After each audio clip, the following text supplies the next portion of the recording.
When my 17-year-old daughter, Lily, was banned from my sister's wedding, I didn't argue. I didn't beg for an exception or try to reason with anyone. I just said we won't be attending. And that was it. My name is Charlotte Miller. I'm 39, a nurse practitioner living in Vermont. And I've been Lily's mom since she was 3. She came into my life with big, quiet eyes that seemed to study everything around her. She didn't speak much at first, just watched like she was still deciding if the world was a safe place. The first time she called me mom, I cried alone in the car after preschool drop-off. It meant everything to me. From the start, I made her a promise she would never feel unwanted in my family again. I thought I was doing okay with that promise. Until the wedding. My younger sister, Brittany, got engaged last spring. Big announcement, giant ring, and an Instagram caption that sounded like a bridal magazine ad. I congratulated her, of course. Lily even handmade her a card with paper bells and glitter, and so much effort it made my heart ache. Brittany smiled when she got it, said it was sweet, and then tossed it into the backseat of her car. I found it there weeks later, half crushed under a fast food wrapper. But Lily stayed excited. She kept looking up dresses online, asking if she should wear her hair up or down, wondering if she'd get to help with decorations. I could tell she was hopeful, nervous but hopeful. Then the invitation arrived. It was one of those heavy, glossy envelopes with gold trim. I opened it at the kitchen counter while Lily was doing homework at the table. It listed all the usual details: date, time, dress code. Then my eyes landed on the line that shifted everything. Adults only. 18 and over. Strictly enforced. No exceptions. I read it twice. Lily must see my face change, because she looked up from her notebook and asked, "She doesn't want me there?" I answered, "It's an 18 and over wedding." My voice was calm, but my hands were trembling. She was silent for a moment, then asked, "Is it because I'm adopted?" That question cracked something deep inside me. She didn't ask it with tears or anger, just a flat, tired tone, like it was a fact she'd long suspected. I said no, absolutely not. But I knew what she meant. I knew exactly what she meant. That wasn't the first time Lily had been made to feel like an outsider. It wasn't always obvious. It didn't come with yelling or cruel words.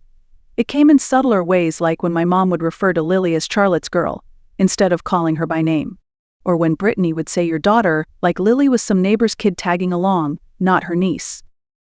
I kept hoping it was unintentional. That maybe they were still adjusting. That if I explained enough times, smiled enough, stayed patient enough, they'd come around. But the signs kept piling up. Like the time we showed up to a family dinner and Lily offered to help in the kitchen. No one acknowledged her. Not a single word. She ended up standing near the sink, holding a plate of vegetables, unsure what to do. Or when we went to Easter at my parents' house, and every grandchild had a personalized basket with their name on it, except for Lily. Hers just said Happy Spring in generic font. She didn't say anything. She just held it and smiled politely. The way she always did. The first time I saw her truly disappointed was when she drew a picture of our family, me, her, and my husband, Eric, and gave it to my mom. It was a sweet sketch with bright colors and little hearts. My mom said thank you, placed it on the table. And that was that. Later that day, Lily asked why it wasn't on the fridge like her cousin's drawings. I didn't have an answer. I wanted to believe they just didn't realize how they were making her feel. But over time, I realized that wasn't true. When Lily was 6, she told my dad she wanted to be an artist. He chuckled and said, "You'll need to think about something more practical."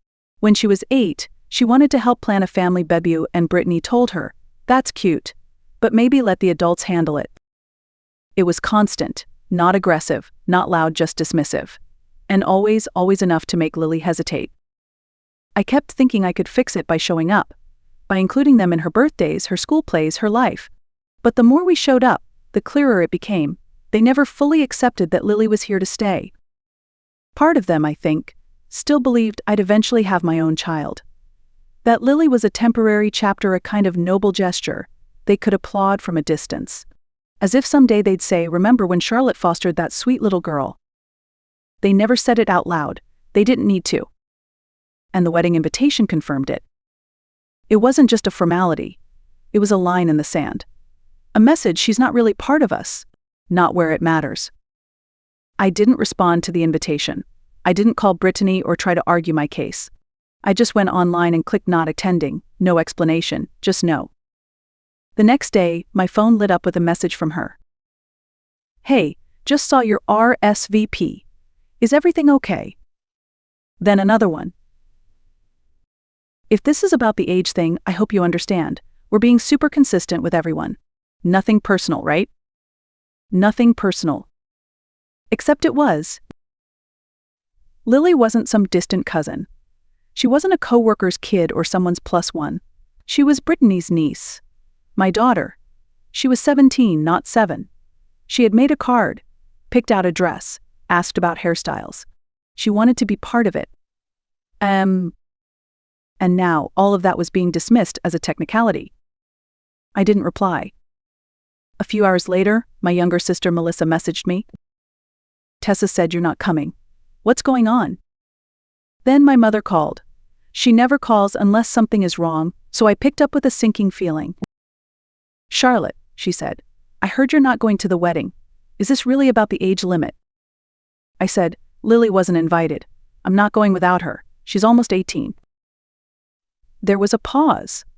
Then my mom said it's not like she's a little kid. She's family. I waited. She didn't add anything else. No apology. No acknowledgement of how Lily might feel. Don't punish your sister over this, she added. It's one night. I didn't argue. I just said, we're not going, and I hung up. That should have been the end of it. But it wasn't. The group chat started buzzing. First it was Melissa. Can't believe you're making such a big deal over one rule. You always have to cause drama. Then Brittany. This isn't about Lily, you're making it about her. And finally my mom, with a long paragraph about forgiveness and family unity, and how hard it is to be in the middle. Meanwhile, Lily deleted the dress photos from her phone. She didn't cry. She just quietly erased the pictures like they no longer mattered, like she had expected this all along. And that more than the wedding, more than the texts, is what hurt the most. She wasn't surprised. She had already learned what I spent too long trying not to see. They never truly saw her. And deep down, she knew it. Time passed. The wedding came and went. No one apologized. No one brought it up again. It was like they expected everything to go back to normal. Like Lily's exclusion was a minor hiccup, not a deep wound. Then December rolled around. Every year I hosted Christmas. That had always been the tradition. I cooked. I cleaned. I bought extra folding chairs and pulled out the big table leaf from the garage. I did it all even when I was tired, even when I didn't feel like celebrating. Not this time. I didn't send invitations. I didn't start the group chat. I didn't plan anything. When my husband Eric asked, should I go ahead and order the chairs? I just shook my head. No extra seats this year, I said. He didn't ask questions. Lily didn't either. They both understood. But the silence, that's what got to them. Around mid-December, the messages started rolling in. Melissa. Hey, are we still doing Christmas Eve dinner at your place? Let me know what I should bring. Brittany. Of course. We'll be 5 again. Let me know if Lily wants anything special this year, if she's even going to be there this time. That one almost got me. If she's even going to be there this time. As if Lily had chosen to miss the wedding.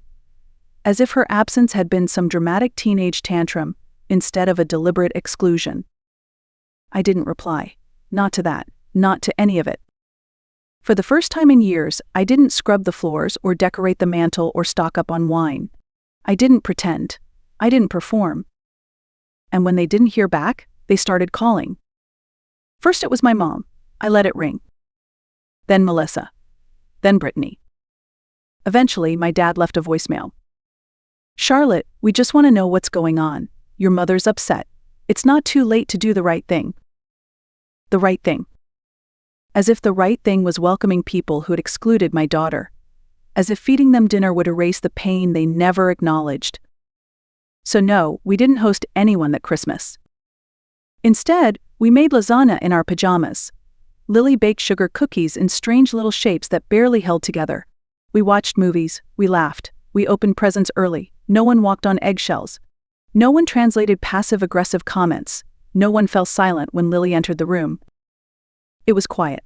peaceful, whole. And that's when I realized something. All these years I had mistaken tradition for love. I had confused obligation with connection. I thought that hosting meant I mattered.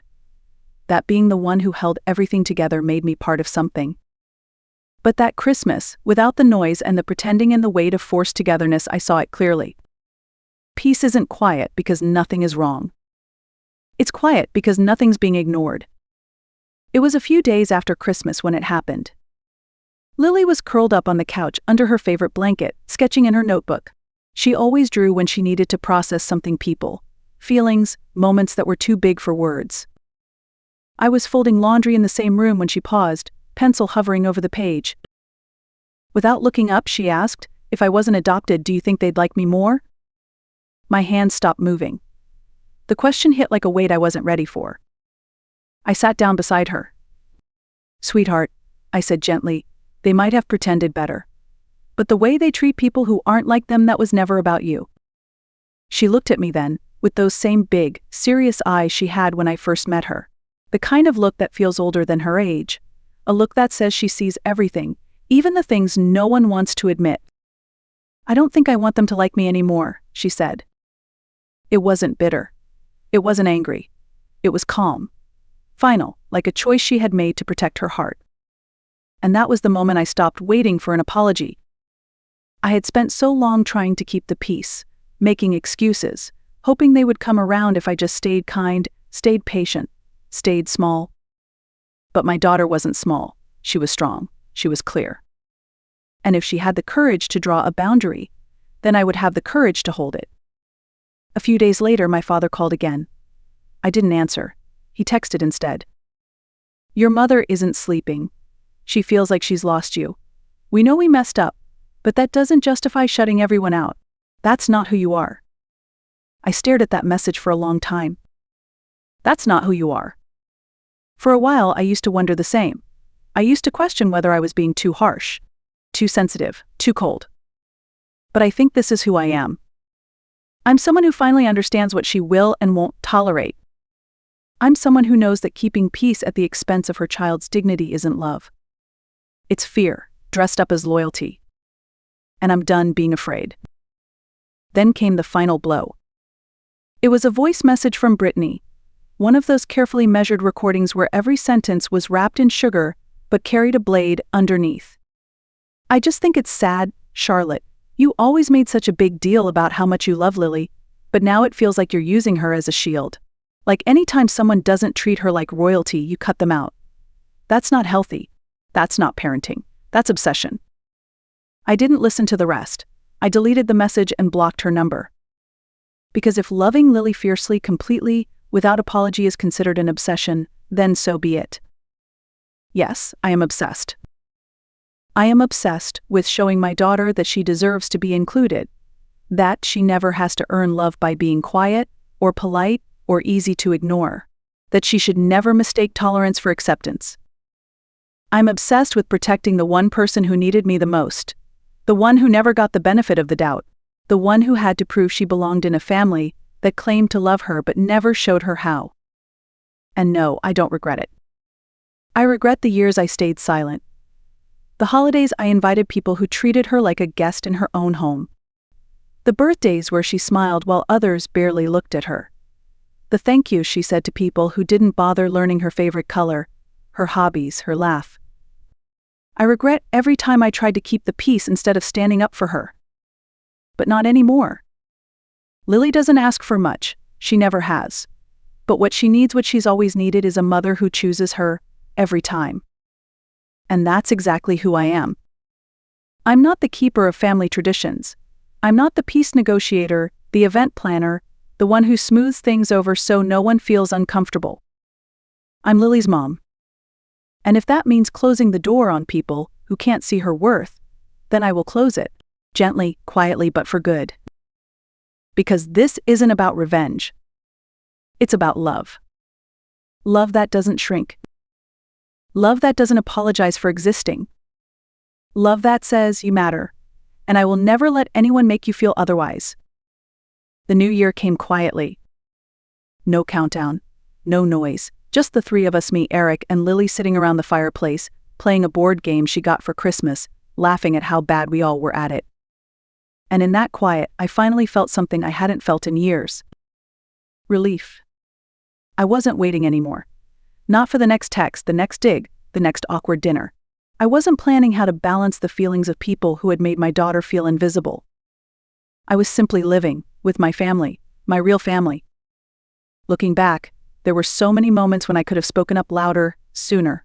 But healing doesn't always come with a grand speech. Sometimes it comes with one small change. Like saying no. Like not setting out extra chairs. Like letting the silence speak for itself. And when I think about Lily's question, do you think they'd like me more if I wasn't adopted? I still feel the weight of it. But I'm proud of her answer. I don't think I want them to like me anymore. Because that wasn't bitterness. That was clarity. That was her learning the most important lesson I could teach her. That love isn't supposed to hurt. That it doesn't ask you to earn your place. That it doesn't disappear when you make people uncomfortable by simply existing. So if you're listening to this, and you've been there if you've ever had to choose between peace and pretending it's okay to choose peace. It's okay to stop explaining. It's okay to stop hoping they'll change. And it's okay to protect your child, your heart, your peace, even if that means disappointing everyone else. Because the truth is, love that asks you to shrink isn't love at all. If this story moved you, share it with someone who needs to hear it. And if you've ever stood your ground for someone you love, tell us in the comments. We'd love to hear your story. Like, comment, and subscribe. And remember, sometimes, silence is the loudest, most